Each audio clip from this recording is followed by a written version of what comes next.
Welcome to the world premiere of the new Porsche 911 GT3 RS.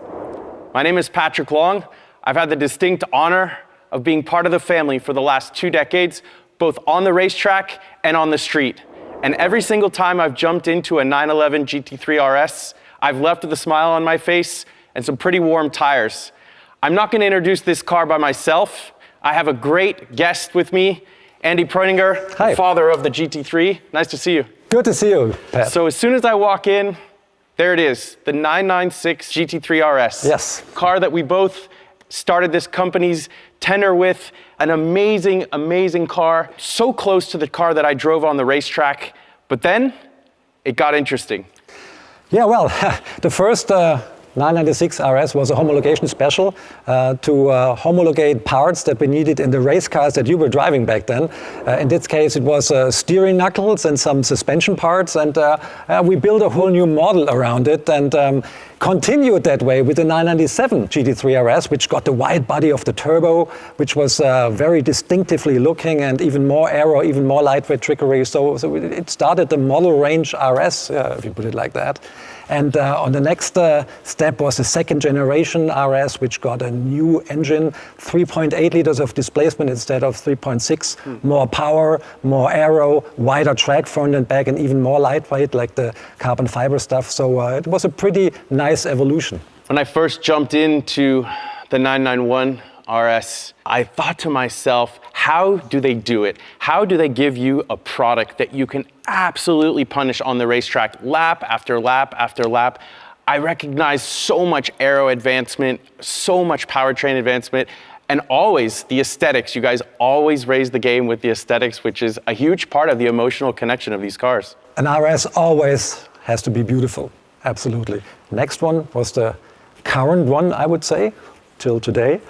The second gen featuring Weissach package, featuring even more lightweight stuff and an engine that was totally revised with 520 horsepower. So it begs the question, which one of these is your favorite? Well, they're all my favorites, but like in every family, the newest member always gets the most love. And my new love has a name. It's 992 GT3 RS, definitely.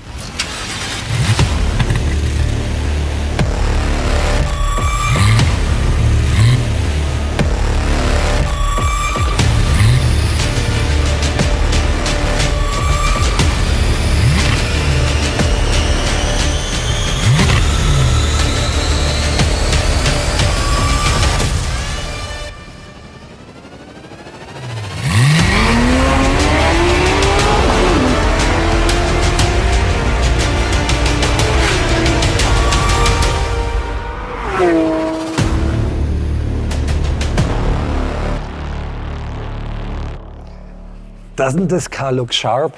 I think it's more radical, even more radical than a race car. Maybe more radical than a race car you've been driving. It's insane. There's more aero detail here than I think I've ever seen in any street car. That's right. I mean, all the exits, all the air vents, all the flaps are there for a reason. There's nothing fake, there's nothing exaggerated. I can't remember any project where we spent more days and nights, countless hours in the wind tunnel. The new GT3 RS takes road car aerodynamics into a completely new sphere. We've never put so much effort in the development of a GT sports car. With over 1,500 simulations and more than 250 hours in the wind tunnel, we've been able to achieve a new level of performance. We doubled the downforce compared to its predecessor, and in comparison to the GT3, it has even been tripled.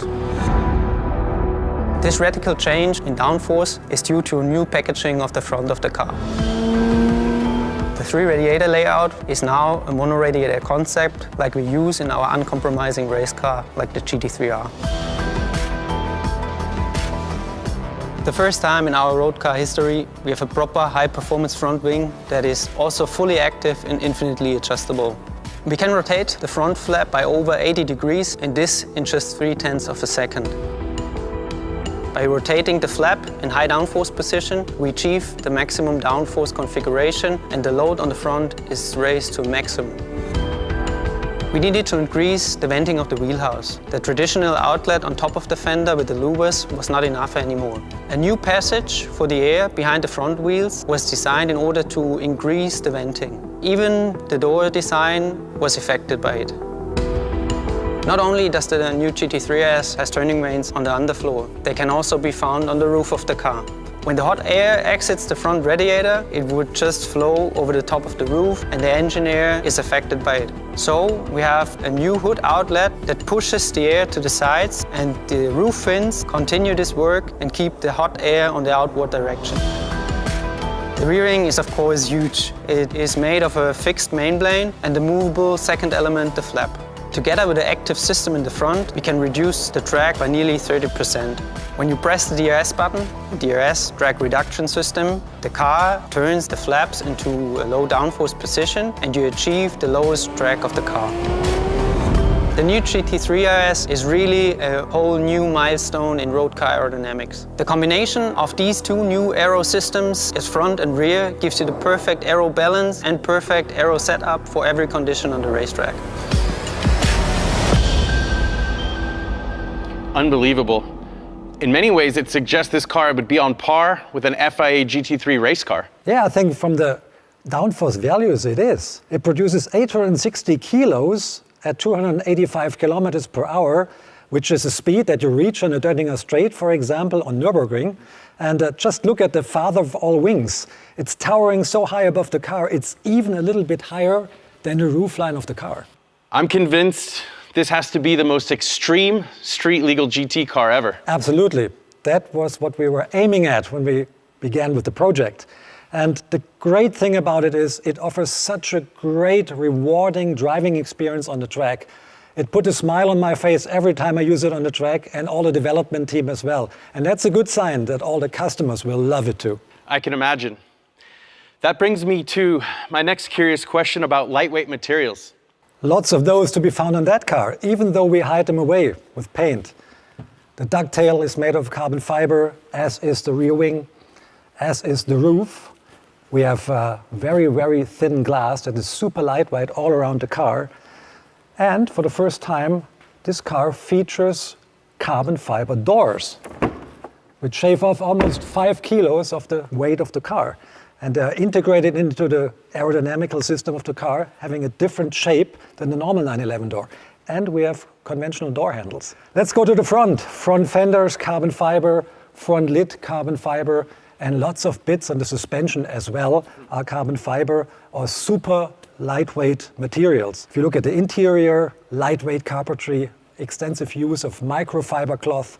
So we're looking at every component of the car, and there's lots of bits on the car. I mean, it's our passion to make these cars as lightweight as possible. And the heart and soul of these cars. Let's talk a little bit about the engine. It's a 4-liter flat six, 9,000 RPM. We upped the power by 15 horsepower over the GT3, so it has 525 horsepower by using hotter cams with longer duration, so the car makes more power at high RPM operation, has different cylinder heads for more lubrication in super high G situations, which that car really produces. We changed the cooling system a little bit. I get excited when you talk about cam tweaking, more cooling. GT3 RS and PDK, they go together. Absolutely. RS means range sport, means using the car on the track, trying to get the best performance out of the car on the clock as well. So you need a 7-speed PDK. It shifts faster, it is quicker, and it is easier to operate, to get the best lap times out of the car. And it's the perfect fit for that kind of car and for that engine. I spent a lot of seasons racing with Jörg Bergmeister, and sharing a car with him, it was very apparent he's a bit of a suspension guru. I assume he's quite the same and pushes your team pretty hard. He's a perfectionist, absolutely. He's never happy with the suspension, and he really drove our suspension engineers to their limit. But it was a good thing for the car.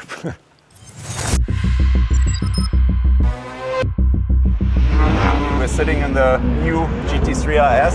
The current GT3 already set a really high bar in terms of balance with its double wishbone front axle, but the new GT3 RS is a whole nother level. The car with that much downforce usually is really sensitive to right height changes, especially under braking. The front usually gains a lot of downforce. But we made a change to the front geometry and put more anti-dive in it, and that gives us a more equal aero load under braking as well and keeps the balance consistent. So usually to change the damper settings you need a mechanic, but with our new steering wheel it's just a press of a button and you can adjust compression and rebound, front and rear axle while driving.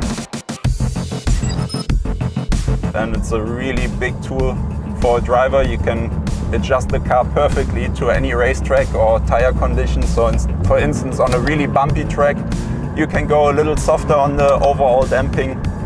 Or if you're on a really smooth track or have plenty of grip from brand new tires, for instance, you can go a little stiffer overall. So basically it's a race car driver's dream come true. Also on the steering wheel, one of my favorite features is an adjustable differential. For instance, when you're struggling with a little nervous rear on corner entry, you can add some more differential on coast, or if you're struggling with oversteer on the corner exit, you just tighten the diff up on power a bit. So it's a really big tool. Also, when your tires degrade a bit, you can adjust the car really nicely with it. Yeah, so far you could either turn the traction control on or off, but now it's really cool. Just like in the race car, we have a fully adjustable traction control with 7 positions, and you can still switch it off, just to your liking. Yeah, all this makes it the best handling 911 road car ever on a racetrack. It's so much fun, especially in the high-speed corners. The performance of the car is just amazing, and I'm sure you're gonna have as much fun with it as I do.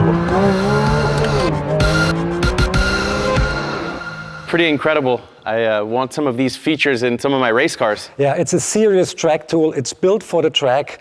No compromise. We don't even feature a trunk anymore under the front lid. Perfect drivability.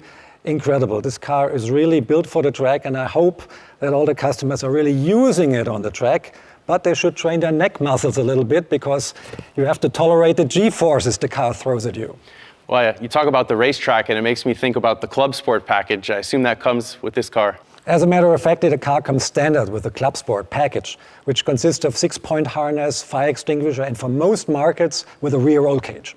So if I select the Weissach option, what does that entail? Yeah, the Weissach option has been very popular on the last RS model, so it will be an option here again. This is a non-Weissach package car, so if you would have opted for the Weissach package, the front lid would be visible carbon fiber, the roof would be visible carbon fiber, the lower section of the rear wing as well.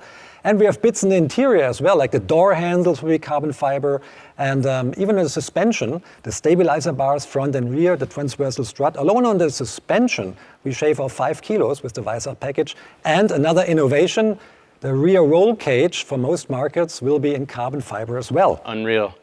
There is such a presence live with this car. I cannot wait to see the public's reaction. Me too, me too. And it'll be on display on your home turf in California, on the Monterey Car Show. And my plane's leaving this afternoon, so why don't you come with me? I'm heading that way. I'll catch a ride. Let's go.